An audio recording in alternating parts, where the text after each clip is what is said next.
Our next candidate is a well-known spiritual leader, philanthropist, environmentalist, and humanitarian and peace advocate. He is the founder of the Kingdom of Jesus Christ, a religious organization based in Davao City, which has grown exponentially from the Philippines to the world in a span of 4 decades, aside from the global dissemination of the gospel of the kingdom. Ladies and gentlemen, the founding chairman, Sonshin, am I right? Media Network International, SMNI. Palakpakan po natin, number 53, Pastor Apollo C. Kibuloy. Siyempre, tawagin natin Upang ang representative. Oo, upang ipakilala po ang ating number 53. Palakpakan po natin, Attorney Israelito Torreon. Torreon.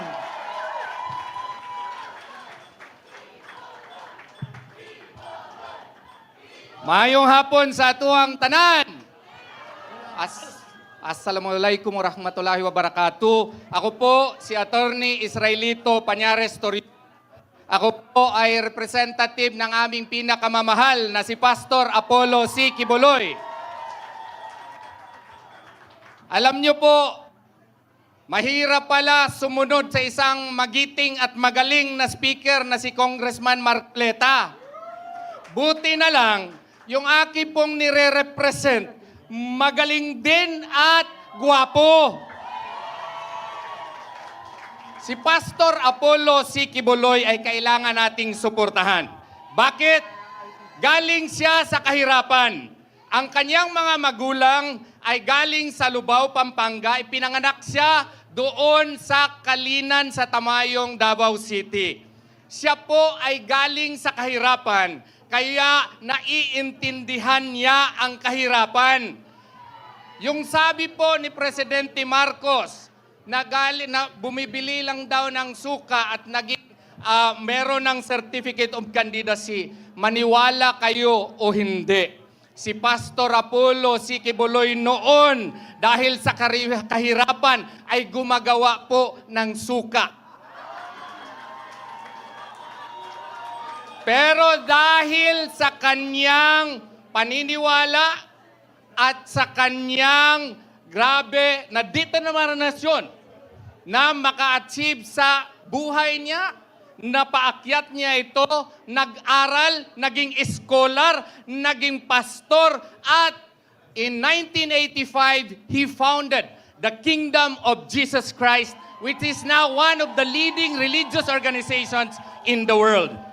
Alam po ninyo, meron siyang kaibigan. Ang kanyang kaibigan, ang ating heart and soul ng PDP laban ngayon. Dahil sa kanyang closeness ng ating mahal na Presidente Rodrigo Duterte, ginawa siya ngayong poster boy ng kalabisan ng ating pamahalaan. Kaya nga ngayon, saan po siya? Nasa po siya sa presuhan, at ngayon, ipagpaumanhin niyo po, baka po nangangamoy na siya ng suka, pero everyday po siya naliligo. Atin pong pakinggan ang mensahe, ang boses ng mga taong inaapi. Pastor Apollo Kibuloy. Si Pastor Apollo C. Kibuloy, pinuno ng fastest growing congregation na Kingdom of Jesus Christ na may 7 milyong nasasakupan sa buong mundo. Matibay sa prinsipyo, tapat na kaibigan, may pag-ibig sa Diyos at tunay na malasakit sa bayan. Dapat lahat ng Pilipino magmahal sa Pilipinas. Mula sa isang dukhang pamilya sa Lubao, Pampanga, lumipat sa Davao kung saan siya isinilang noong Abril 25, 1950 sa paanan ng Bundok, Apo. Lumaki siyang kasama ang iba't ibang tribo sa Tamayong, Davao City at nagtapos ng Bible College kung saan siya ay naging handa sa misyong itinakda ng Diyos. Nga nung naigugma kong bata, I saw the poverty when I traveled all over the Philippines. And the brunt is taken in by these children of poverty. Ako, I am one of the victims of poverty. That's why when the Father blessed me in the ministry, I said, you bless me, Father, I will dedicate the bulk of these blessings to the children. September 1, 1985 na itinatag niya ang KOJC na may 15 miyembro. Tulong ang tatak ng KOJC sa ilalim ng pamamahala ni Pastor Apollo C. Kibuloy mula noon hanggang ngayon. Kalinga para sa mahihirap, ulila at batang napabayaan. Inilalayo ang kabataan sa droga, rebelyon at maling landas. Libreng edukasyon at mas magandang kinabukasan para sa kabataang salat sa buhay. Pagtaguyod sa kapakanan ng mga kapatid nating katutubo. Pagsusulong ng advokasya sa kalikasan at malinis na kapaligiran, agarang aksyon at tulong para sa mga biktima ng kalamidad at sakuna, pagtutok sa nation building upang labanan ang salot na droga, korupsyon at terorismo. Bakit siya tumatakbo bilang senador? Upang ipaglaban ang hustisya, katotohanan at kapakanan ng Pilipino. Bilang isang spiritual leader na biktima ng political harassment dahil sa kanyang paninindigan at pagiging malapit sa pamilya Duterte, nauunawaan niya ang pang-aapi at kawalan ng hustisya. Isa siyang political prisoner na ikinulong ng walang kasalanan. Bakit mo siya kailangang iboto? Si Pastor Apollo C. Kibuloy, galit sa korupsyon. Ang Exhibit A niya ay ang KOJC, maunlad, disiplinado, parang first world country. Simple lang ang layunin niya, ayusin ang Pilipinas para sa bawat Pilipino. Mr. Zero Corruption, death penalty sa korap. Tuloy ang laban sa droga at CPP-NPA-NDF. Tagapagtanggol ng inaapi, makakalikasan. Ngayong eleksyon, simulan nating ayusin ang Pilipinas. Pastor Apollo C. Kibuloy para sa Senado. Vote PDP Laban, and most especially Pastor Apollo Kibuloy. 5-3. Magandang araw sa lahat ng mga Pilipino saan man makarating ang aking boses ngayon. Ako po si Pastor Apollo C. Kibuloy at tinatanaw kong isang malaking karangalan na maging bahagi ng kaganapang ito at maging kaisa sa lineup ng Duterte senatorial candidates. Isang pagpupugay sa aking kaibigan, ang chairman ng Partido Demokratiko ng Pilipinas, PDP Laban, former President Rodrigo Roa Duterte.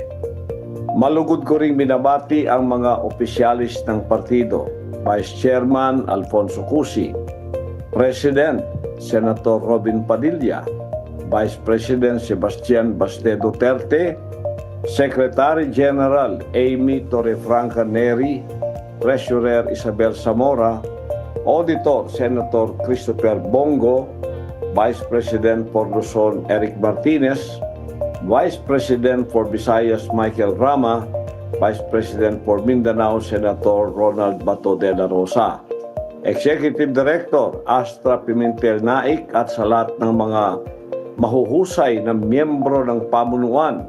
Maraming salamat po sa inyong pagtanggap sa akin.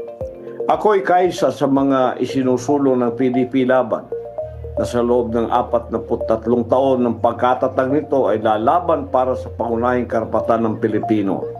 Isusulong ang mga reforma sa pamahalaan upang maging lalong inclusive para sa katotohanan.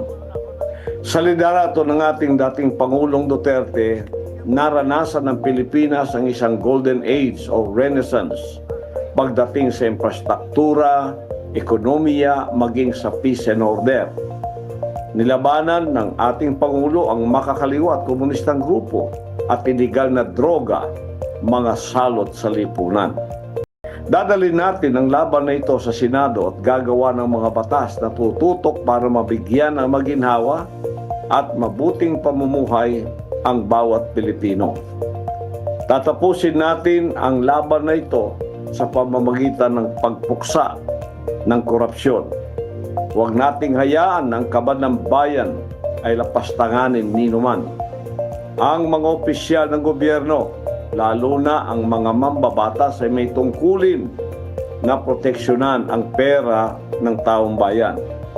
Hindi ito dapat gamitin kung saan-saan, lalo na sa pansariling interes lamang. Ang pera ng taong bayan ay para sa pampublikong kapakanan, hindi sa bulsa ng kahit sino man. Galit ang mga Duterte sa mga korap at magnanakaw. galit ang PDP laban sa korupsyon at katiwalian. Ako rin bilang isang kandidato sa partido ng PDP laban ay titiyaking walang korap sa gobyerno at walang magnanakaw sa pera ng bayan.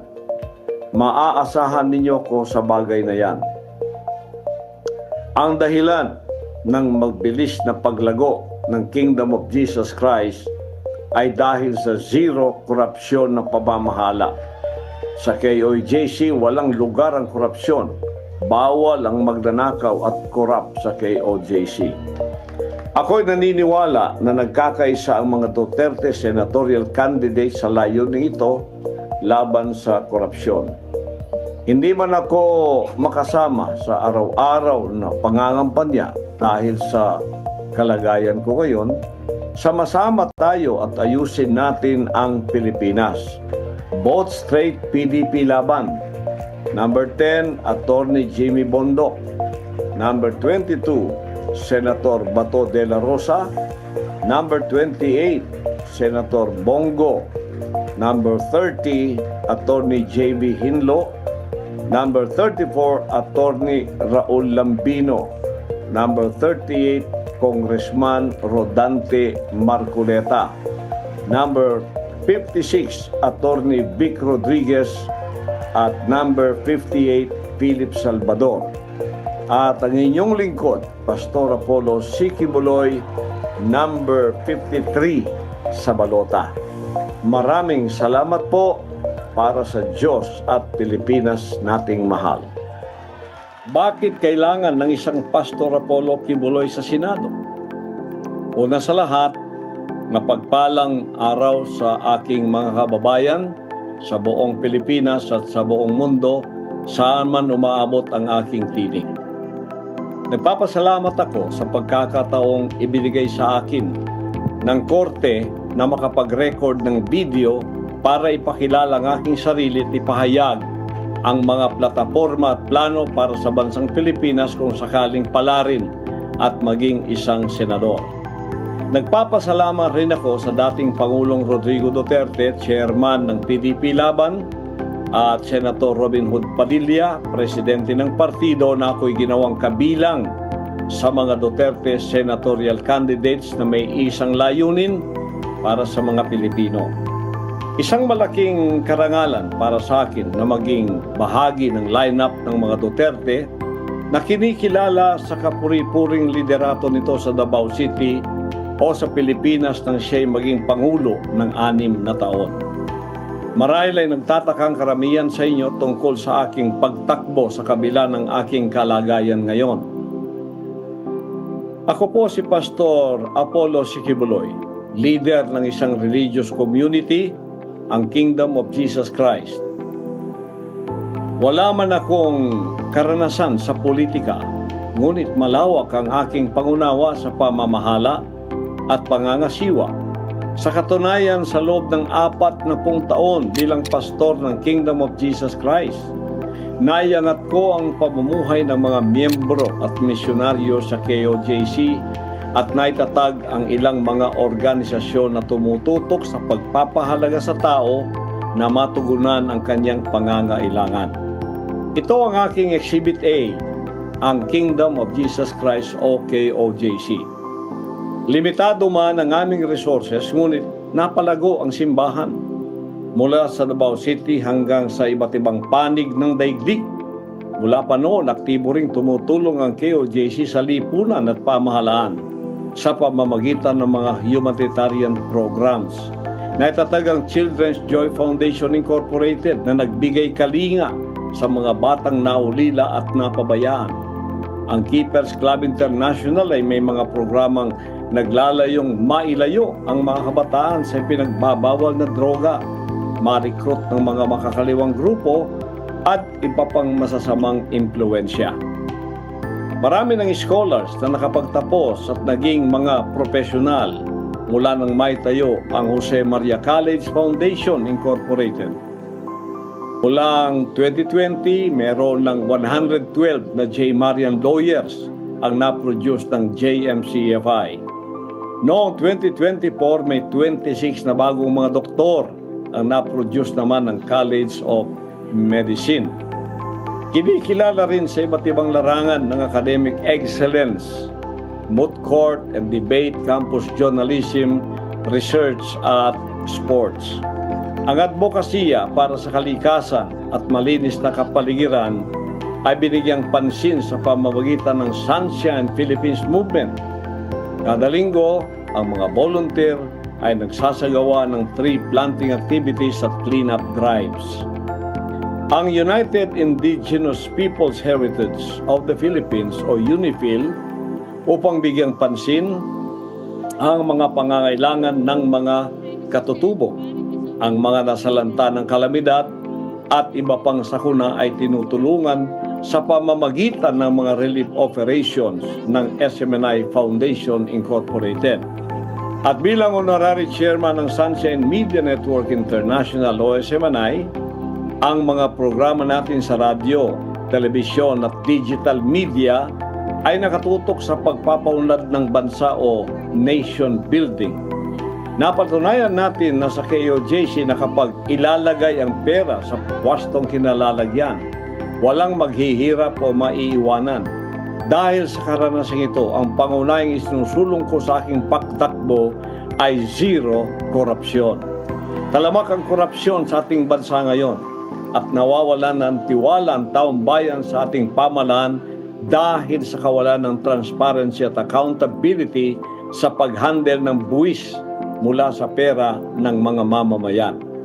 Kung ako'y magiging senador, ako ang magiging tagapagbantay ng pera ng bayan. Sisiguraduhin ko ng pera ng mamamayan ay mailalaan para sa kaginawaan at magiging tugon sa bawat pangangailangan. Ako ang magiging pambansang konsensya o national conscience dahil naniniwala ako na walang bahid na korupsyon ang aking pagkatao. Dapat nang wakasan ang sistematikong korupsyon na nagdulot ng kahirapan at kasiraan sa ating bayan. Naniniwala ako na malulutas ang problemang ito kung papapanagutin ng mga opisyal ng pamahalaan na nangangasiwa sa budget, lalo na sa mga kinatawan o representante ng mga distrito at pamayanan. Kailangan merong tapat na pag-uulat nito para maging mulat ang taong bayan kung saan napupunta ang kanilang mga buwis. Kaya nga isusulong rin natin ng death penalty para sa mga korap na opisyal ng pamahalaan. Sa aking panukala, ang bawat kandidato na nais maglingkod sa bayan ay pipirma sa isang covenant with the people at mangangako na hindi galawin ang pera ng taong bayan. Haharap sa isang truth commission kung saan mananagot ang opisyal kung sakaling merong paglabag at nagalaw ang pera mula sa kaban ng bayan. Ito ang focus ng aking plataforma dahil naniniwala ako na hindi pagpapalain ng Diyos ang ating bayan kung mayroong magnanakaw at mga tiwali sa pamahalaan. Kalakip nito ay paglalaban ko ang hustisya at katotohanan, kapakanan ng bawat Pilipino. Bilang isang spiritual leader na nakaranas ng political harassment dahil sa ating mabuting prinsipyo at pagiging malapit sa pamilyang Duterte, naunawan kong bigat ng pangapit kawalan ng hustisya. Naniniwala ako na panahon na upang magkaroon ng tunay na leader sa Senado. Huwag nating hayaang manaig ang mga gahaman sa pera at kapangyarihan. Tandaan, ngayong eleksyon, ako si Pastor Apollo Kibuloy ang nagsusulong ng mga platapormang ito. Death penalty sa mga korap, mandarambong magnanakaw, tuluyang pagsugpo sa salot na droga at CPP, NPA, NDF, tagapagtanggol ng mga mamamayan laban sa abuso ng gobyerno, makakalikasan, kalinisan, ay kagandahan at kalusugan. Linisin natin ang Pilipinas mula sa mga korap at magnanakaw. Pagandahin natin muli ang Pilipinas at payabungin ang mga halaman, bulaklak at mga puno sa kapaligiran.